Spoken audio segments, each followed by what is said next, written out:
Hey guys, it's Dan here. In this week's episode, let's talk about digital currencies. To be more precise, how digital currencies work. So in this video, you will learn three things. First of all, of course, we will start by defining the term digital currencies, because actually there are different types of digital currencies, so we'll talk about them.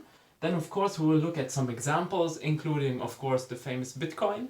And then, last but not least, of course, we will look at how digital currencies work in practice and what is behind the scenes actually. All that being said, ladies and gentlemen, let's move on. First of all, let's try to understand what a digital currency is, and in my opinion, the best way to do it is to compare it to a traditional currency. So let's get started. On the left side, traditional currency, right side, digital currency, and you will see that there are two branches of digital currency. So first of all, let's start with the traditional currency. Best example, the US dollar, which is a traditional currency, okay?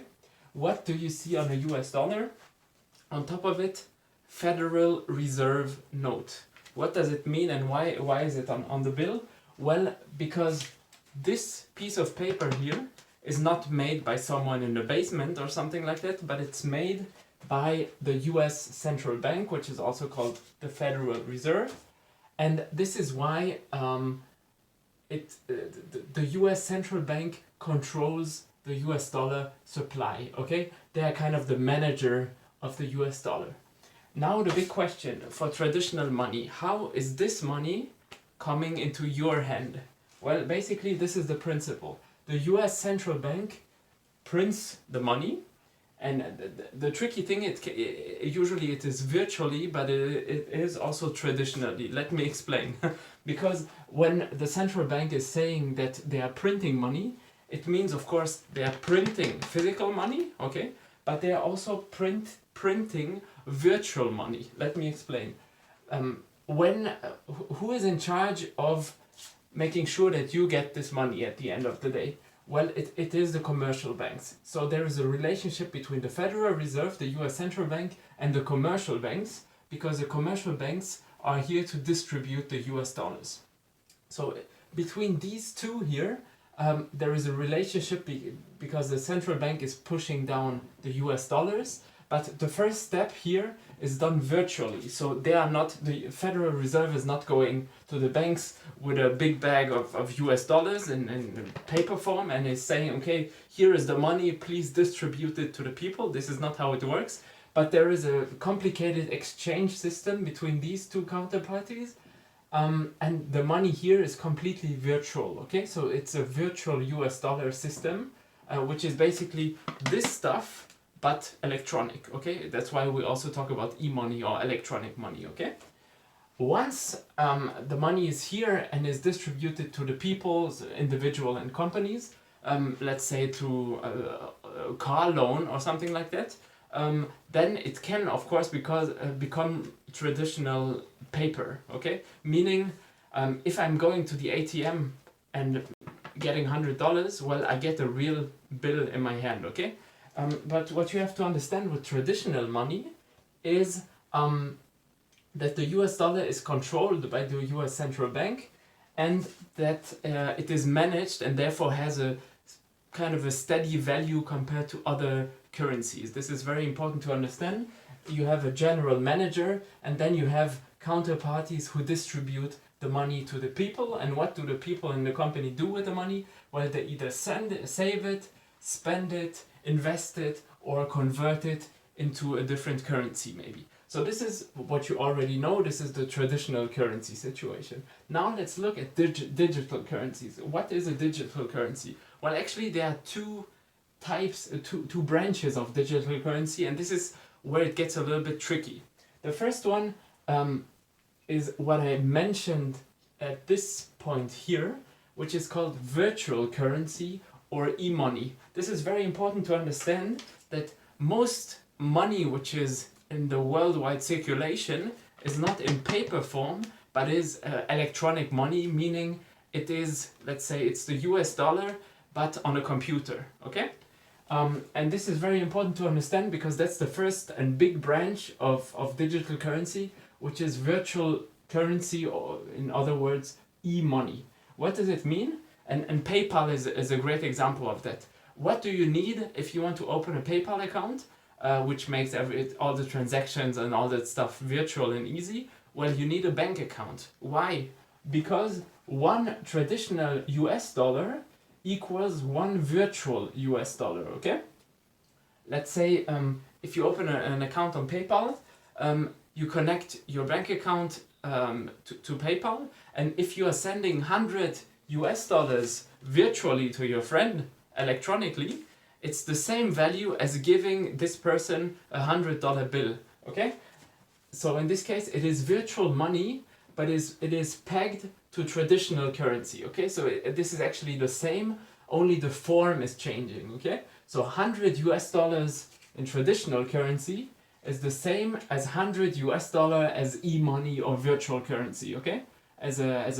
On your PayPal account, that's probably the best way to understand it, that 100 US dollars banknote is also 100 US dollars virtually sent to someone, okay? That's very simple to understand. Now, and this is the new stuff, there is digital currencies. So what is a digital currency? There are a lot of different forms of digital currencies, but the most frequent, the most famous are cryptocurrencies. Why crypto? Because it is based on the crypto algorithm. That's why it's called cryptocurrency. And the most famous cryptocurrency is, of course, Bitcoin.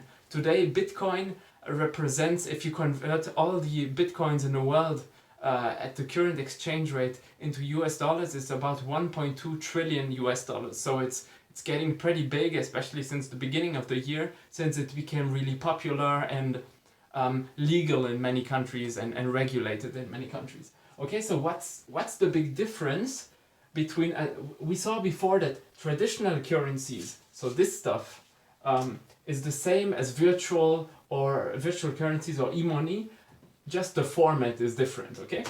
Here it's real money, here it's still real money with the same value but in an electronic form. Here it's completely different, okay? Digital currencies are kind of private money, okay? We'll talk about it in a second when we talk specifically about Bitcoin, but what you have to understand is here, there is no central bank involved, okay? Here, the central bank was the key manager to the US dollar, the person who gives birth and destroys the US dollar, basically, that's the central bank. But in digital currencies, and especially in cryptocurrencies such as Bitcoin, there is no central bank. So it's a group of people, and I will talk about exactly how it works, that are making this money without any central bank, okay? And what is also very important to understand here, because people talk a lot about volatility of Bitcoin compared to the US dollar, and that makes a lot of sense because here, in digital currencies, there is no peg to the US dollar, okay? What does it mean? It means that usually when I talk about traditional currency, it is managed by the central bank, so they are controlling supply and demand roughly, okay? And virtual currency is the same stuff, just electronically in a different format, okay? And one virtual US dollar is one traditional US dollar. But here in the digital currencies, and especially for Bitcoin with a very high volatility, there is no peg to traditional currency, which means that one US dollar is not equal to one Bitcoin, but one US dollar is equal to very high volatility of Bitcoin, sometimes more, sometimes less. Now, for better understanding, let's look at 3 examples for the 3 different cases, and you will see it's pretty easy actually to understand. First of all, my traditional currency. Best example as a traditional currency, the US dollar. As I mentioned earlier, the US dollar is created by a central bank, which is the Federal Reserve. Okay? This money, created by the Federal Reserve electronically, is then distributed to commercial banks, and these commercial banks will make sure that individuals and companies get this traditional cash either in form of in the ATM, in form of a physical note, or of course electronically on your bank account, of course. And then, of course, how do you exchange traditional currency? Well, of course, using bank accounts, you need bank accounts for that. And either you use an ATM if you want to buy a car or whatever, you take the cash out, you pay physically, or of course with a bank number, routing number, SWIFT code, whatever, to send it, of course, from one account to another bank account. This is, of course, what we all know. Then, of course, there are virtual currencies, and this is a bit tricky because a lot of people get confused between virtual currencies and digital currencies. Virtual currency is also super simple to understand. This is actually exactly the same as a traditional currency, only in a different form. So in this case, it, for example, would be the US dollar on your PayPal account. Okay? So what is happening here? Well, PayPal asks you, of course, to connect your bank account. And why is this step so important? Because virtual currency is the same as traditional currency, 1-to-1. Okay, so if I have 100 US dollars, if I have 100 traditional currencies on my bank account, this is the same as having 100 US dollars on my PayPal virtual account. So I cannot spend more than I have on my bank account. Pretty simple logic here, okay? And the only different thing about virtual currencies is the way you send and receive it. Because let's take the example of PayPal. You have 100 US dollars, you want to send it to a friend electronically. You just need the email address of the other PayPal account. You send the money using the email address, and this is how the money gets from A to B in a virtual format, which is still the same as a traditional currency, just in an app or just electronically, basically, okay? And then, of course, we have kind of the new kid of the block, which is a digital currency. So in this case, I'm taking the most famous one, which are cryptocurrencies, and inside of cryptocurrencies, there is Bitcoin. So it's called cryptocurrencies because of the crypto algorithm that makes the entire thing very safe with the blockchain and everything. I don't want to get too technical. I want to keep it basic so you have a good knowledge of what is going on, okay?